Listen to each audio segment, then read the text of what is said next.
ayat. Gitu ya. Sudah dibuka bukunya? Sudah. Kalau sudah, kita mulai saja. A'udzu billahi minasyaitonir rajim. Bismillahirrahmanirrahim.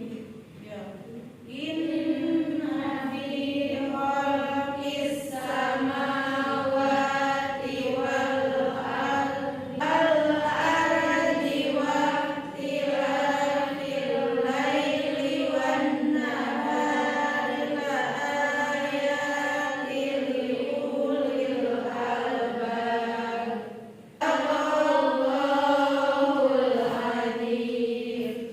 Alhamdulillah ya, pembacaan ayat suci Al-Quran atau tadarusnya sudah kita laksanakan. Kemudian ada tujuan dari pembelajaran. Pertama, tujuannya yaitu membiasakan kalian untuk bertadarus. Kemudian yang keduanya, nanti kalian di sini harus mampu menunjukkan sikap kritis ya. Yang ketiganya, nanti kalian harus menemukan keterkaitan antara makna, isi kandungan dan juga manfaat berpikir kritis apa. Ya. Nanti untuk menentukan hal itu kalian akan dibagi menjadi kelompok, beberapa kelompok. Di sini kan tadi ada berapa? 19. Dibagi 3 jadi berapa? 190 sampai 191 dan 159 ya. Serta ada hadis yang terkait di sana, nanti itu harus kalian simpulkan ya keterkaitannya apa. Paham? Untuk tujuannya? Paham? Paham. Kalau sudah paham, kita sekarang mulai ke sebelum dibagikan kelompok ya. Maka minggu kemarin itu sudah dibahas mengenai hukum tajwid. Kalian paham mengenai hukum tajwid? Ada berapa hukum nun, sukun dan tanwin? Tersebut apa saja? Idgham, idgham, ikhlam, ifah. Nah, idgham itu dibagi dua. Ada idgham apa saja? Ada idgham biguna, ada idgham biguna. Ada yang sudah tahu berpikir kritis itu apa? Ada yang sudah mengerti atau yang sudah baca-baca di rumah berpikir kritis itu apa? Gunakan akal dan pikiran dalam menganalisa tanda-tanda kebesaran Allah Subhanahu wa Ta'ala. Banyak contoh kebesaran Allah yang sudah diberikan kepada kita selaku manusia. Apa saja? Contohnya, penyelesaian masalah itu dengan kekerasan, ya, tapi dengan hati dan pikiran yang jernih, yang sehat. Jangan dengan pemikiran yang panas, ya. Karena kalau ketika emosi kita meninggi, apapun perkataannya pasti akan dikeluarkan, ya. Bahkan perkataan yang tidak kita inginkan pun itu akan dikeluarkan karena kita dalam keadaan emosi, ya.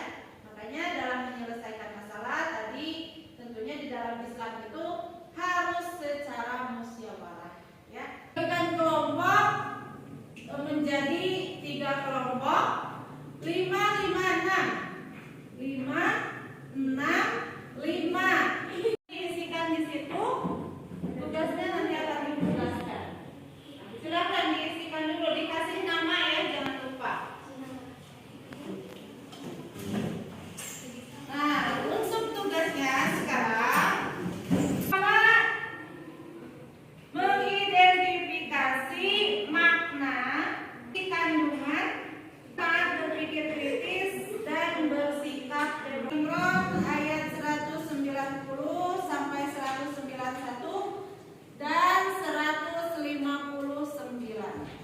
Kalian mendiskusikan apa yang diminta di bagian pertama tadi, ya, yaitu mengidentifikasi makna, isi kandungan dan manfaat berpikir kritis dan demokrasi. Ya, silakan kalian diskusikan dengan baik. Boleh searching.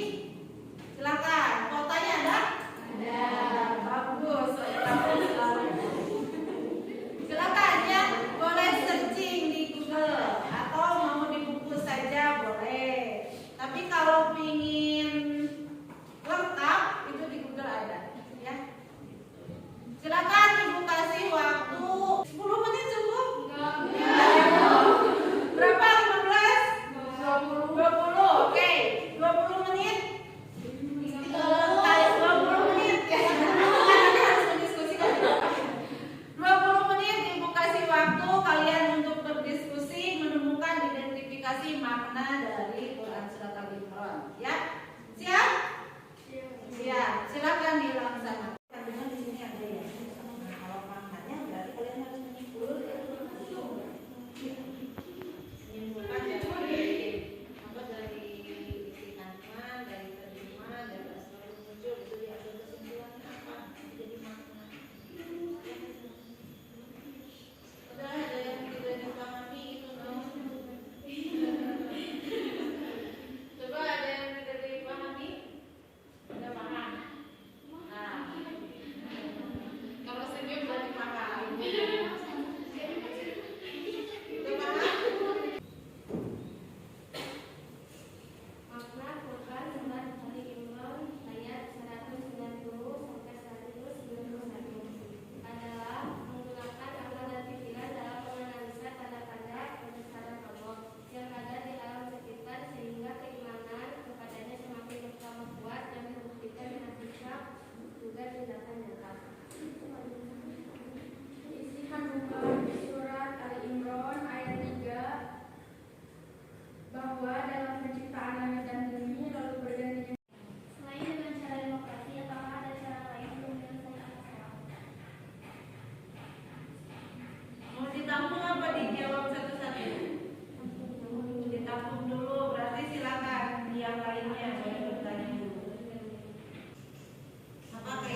jam.